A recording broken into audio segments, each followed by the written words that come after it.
Então, galera, vamos para a explicação do PET final, PET avaliativo do terceiro ano do ensino médio de educação física. Isso aí, galera. Nessa videoaula eu vou estar mostrando para vocês, explicando, né, algumas categorias, algumas questões que trazem algumas temáticas que foram trabalhadas nos PETs, né, desde até o PET 2 até o PET 7. E aí vou estar trazendo para vocês algumas argumentações, algumas reflexões para ajudar vocês a responder esse PET. Antes de mais nada, peço que, se você ainda não é inscrito no canal, se inscreva, curta esse vídeo e compartilhe com seus amigos. Na número 1, nós vamos trazer a reflexão, né, vai trazer a reflexão sobre uma temática já discutida em um dos PETs anteriores. Por que antivacinas optam por não imunizar seus filhos? Traz até um termo irônico, né, um termo que está relacionado a pessoas que não gostam, que não são a favor de vacinar seus filhos. O movimento anti-vacina surgiu após o estudo fraudulento publicado em importante periódico científico. O movimento ganhou força principalmente após a publicação de um artigo científico na revista Lancet, um dos mais importantes periódicos sobre saúde do mundo, no ano de 1998, no qual o médico inglês Andrew Wakefield associou o aumento do número de crianças autistas com a vacina tríplice viral, que protege contra sarampo, rubéola e cachumba. Isso foi o suficiente para que os pais assustados deixaram de vacinar os filhos. Então, vem mostrar, galera, no primeiro momento, que é um fato histórico acontecido no ano de 1998, onde esse médico inglês, ele, através do seu estudo, disse, né, que houve um aumento no número de crianças autistas, né, por causa dessa vacinação, né, da vacinação contra da vacina tríplice viral, que é contra o sarampo, rubéola e cachumba. E diante desse argumento, diante dessa publicação, os pais assustados deixaram de vacinar os seus filhos. Entretanto, alguns anos depois, descobriu-se que o médico, na verdade, recebia pagamentos de advogados em processo por compensação de danos vacinais. A própria revista Lancet foi obrigada a se retratar, mas o estrago já estava feito. Depois, diante desse texto, né, desse pequeno texto falando sobre a questão das informações que muitas das vezes a gente vê nas mídias, e o quanto que essas informações interferem no nosso pensamento, né, e nesse caso a questão da vacina, nós temos a seguinte questão a refletir. Esses efeitos de estudo anti-vacina é fato ou fake? Então, você acredita que essas informações, essas notícias que falam sobre, digamos, pontos negativos da vacina, é de fato verdadeiro ou falso? Explique como funciona o processo de imunização através das vacinas e como elas são feitas. Deve pensar que nós tivemos um PET que falava, né, sobre a questão da importância das vacinas e a forma como elas, a forma como elas são feitas e como elas agem no nosso organismo. Explique quais são as maiores dificuldades que os cientistas encontram para fabricar uma vacina eficaz contra, né, o Covid-19, que é o que nós estamos passando no momento.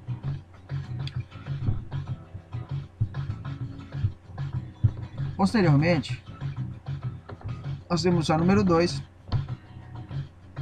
onde vai trazer a questão da alimentação, vai pedir para que você possa revise o conceito da pirâmide alimentar e preencha a pirâmide abaixo de acordo com os conceitos que você aprendeu sobre alimentação equilibrada.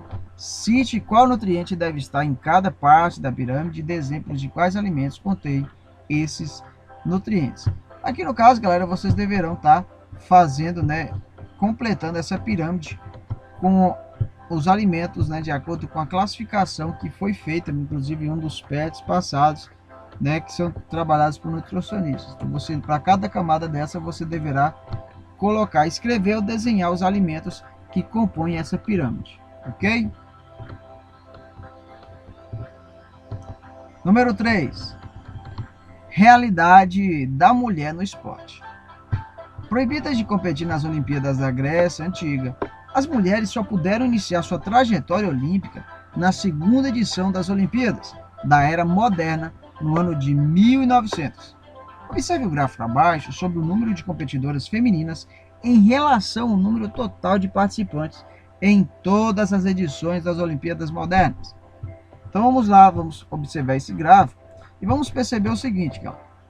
Desde o ano de 1896, que foi a primeira Olimpíada moderna, percebe que houve a participação de 241 atletas e não teve nenhuma participação feminina. Então, todos os competidores eram masculinos, eram homens. Quando foi em 1900, houve a participação de 997 competidores, sendo que desses 22 eram mulheres. No ano de 1904, houve 651 atletas e houve apenas a participação de 6 mulheres. E aí, com o passar do tempo, percebe que houve um aumento da participação de atletas e, nessa lógica, aumentava, além do número de homens também, e aumentando o número de participação de mulheres. Como vocês podem ver, no gráfico, após ano, cada ano, das competições, considerando que é de 4 em 4 anos que as Olimpíadas acontecem.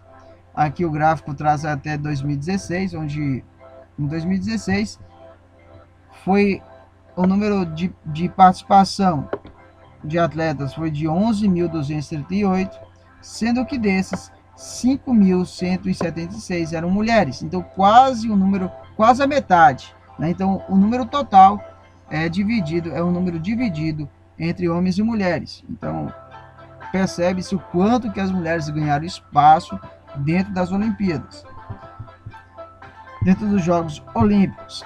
Mas a gente percebe que a questão do número nem é tão relevante. Claro que a participação delas é importante, só que nós vamos ver que há alguns pontos que estão deixando de ser considerados nessa inclusão.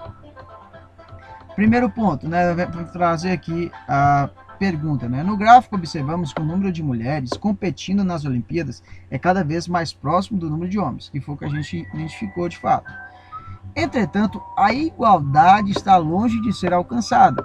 Cite e explique pelo menos 2 tópicos, ou seja, 2 pontos, 2 aspectos em que a igualdade entre homens e mulheres precisa ser alcançada no esporte. Então você vai destacar aqui 2 pontos, 2 aspectos, da qual no esporte masculino há uma certa presença maior do que no esporte feminino. O que acontece, galera? A ideia é essa. O que acontece? O que de diferente no esporte masculino que não acontece no feminino? Por que será que ainda o número de homens ainda é maior em determinado ponto, mas as condições são diferentes? Se a gente for analisar os eventos esportivos, se a gente for analisar as competições, o número de competições masculinas é muito maior do que femininas. Por que isso acontece? Vocês deverão estar trazendo aí abaixo. Isso já foi discutido também nos PETs que já se passaram. Número 4. Realidade da pessoa com deficiência no esporte. Nós temos aqui 3 imagens que mostram a prática de esportes com deficiente. Aqui representa o vôlei, a primeira imagem aqui, o vôlei adaptado. Nós temos aqui o basquete adaptado de cadeira de rodas. E aqui nós temos também o futebol de 5, que é de pessoas com deficiência visual. Diante dessas imagens, temos algumas questões. Identifique os esportes para pessoas com deficiências retratados nas imagens acima e explique quais as adaptações são necessárias em relação ao esporte convencional. Então você vai analisar essas 3 imagens e vai colocar o nome das práticas, dessas 3 práticas, e depois vocês deverão explicar qual que é as adaptações que foram feitas, do esporte convencional, ou seja, realizados por pessoas que não são deficientes, para essas práticas. Ou seja, tomando como base que essas práticas surgiram inicialmente, tomando como base as práticas convencionais, que é o futebol, o basquete e o voleibol, qual foram as mudanças que tiveram que ser feitas para que essas pessoas com deficiência pudessem realizar? Você deverá estar explicando. Primeiro, colocando o nome dessas práticas e trazendo, explicando o que há de diferente nessas práticas para as práticas dos esportes convencionais. B. Apesar das belas imagens acima, sabemos que a inclusão das pessoas com deficiência no esporte está longe do ideal. Exemplifique situações de dificuldade vivenciada pelos deficientes na prática esportiva. Então, dá mais ou menos da lógica que a gente, da questão anterior, onde falava sobre a questão da participação das mulheres, nós vamos perceber também que a inclusão das pessoas com deficiência necessita ainda de muito ser alcançado, ou seja, avançar nessa discussão e também nessa inclusão. Para você, cite, né, algumas situações e cite como é que está essa realidade, né? O que precisa ser feito para que os deficientes possam ter uma maior participação. Mais do que isso, uma participação de qualidade, ou seja, de igualdade na prática esportiva. Destaque aí os pontos que você acredita que vai entrar nesse cenário. Número 5. Esporte e mídia. Analise os tipos de mídia abaixo e escreva MA para mídia antiga e MP para mídia do presente. Então você vai analisar as alternativas que estão abaixo e verificar. Por exemplo, rádio. Você vai classificar se rádio é uma mídia antiga ou uma mídia do presente. Se você achar que o rádio é uma mídia do presente, você vai colocar aqui MP. E aí você vai analisar as outras e assim sucessivamente. Vai colocar, destacar de acordo com essas duas classificações. B. Exemplifique e explique quais das mídias retratadas acima têm tendência a substituir a televisão nas transmissões de jogos e eventos esportivos. Exemplifique e explique também quais dessas mídias têm tendência a substituir os jornais impressos e os programas de noticiário esportivo. Então você vai analisar, galera, dentro desses aqui, qual das mídias do presente que vai estar substituindo no futuro, né, no futuro próximo, as mídias antigas, assim como que pede, né, em relação à televisão e em relação aos jornais impressos e os programas de noticiário esportivo. 6. Ginástica e exercício físico. Letra A. Explique a diferença entre exercício físico e atividade física e cite exemplos práticos de cada um.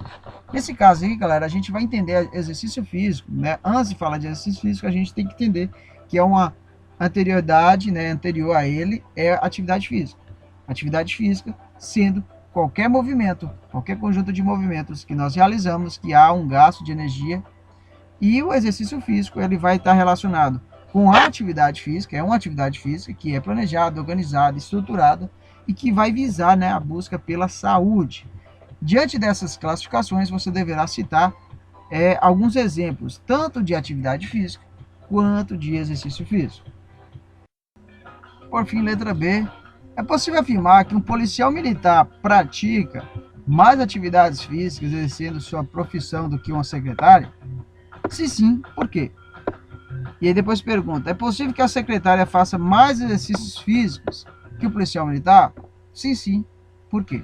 Aí vocês deverão considerar o que eu já falei acima sobre a questão da diferença de atividade física e exercício físico, né? Pensando atividade física, o seu significado, você vai entender, vai poder fazer uma relação direta sobre a questão da atividade, ou seja, da função do policial militar e da função da secretária. Da mesma forma, quando falar em questão de exercício físico e a sua estrutura, você vai pensar também na atividade da secretária e na atividade do policial militar. Então deverá considerar principalmente o que significa atividade física e o que significa exercício físico para poder responder essa questão. E aí nós vamos para a autoavaliação, onde vai trazer algumas afirmações, né, para poder entender o que vocês aprenderam em educação física. E para cada alternativa, né, para cada afirmação, você deverá colocar se sim, em parte ou não. Conheça o processo de imunização através da vacina? Se você acha que sim, com X. Se mais ou menos, em parte, X aqui.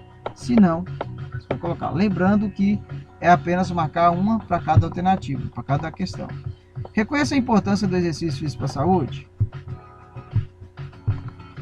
Compreenda a importância de uma alimentação saudável para a saúde do corpo? Reconheça a importância da inclusão das pessoas com deficiência? percebam a realidade da mulher no esporte, né, e pensando na questão das diferenças que há entre o esporte masculino e o esporte feminino, consigam compreender a influência da mídia no esporte, né, conseguem compreender o quanto que as práticas esportivas estão inseridas na sociedade por causa desse viés midiático. Então vocês deverão estar analisando e estar marcando sim, em parte ou não. Então é isso, galera. Eu agradeço você que assistiu essa videoaula até agora. Quero te dar parabéns por chegar até aqui, né, para todos, principalmente aqueles que se dedicaram ao máximo, de fato, né, que procuraram estudar os PETs e correram atrás para poder estar respondendo, né, e estar aprendendo de fato, que entraram em contato com os professores para poder estar tirando dúvidas. Isso é fundamental, importante, né? Durante esse período eu recebi muitos comentários, muitas perguntas de alunos, né, de vocês que fazem parte do nosso canal, e na medida do possível procurei estar ajudando vocês o máximo, e fico muito feliz de poder ter feito parte desse processo na vida de vocês como alunos, certo? Espero ver vocês em outros vídeos, em outros momentos. Forte abraço e até a próxima!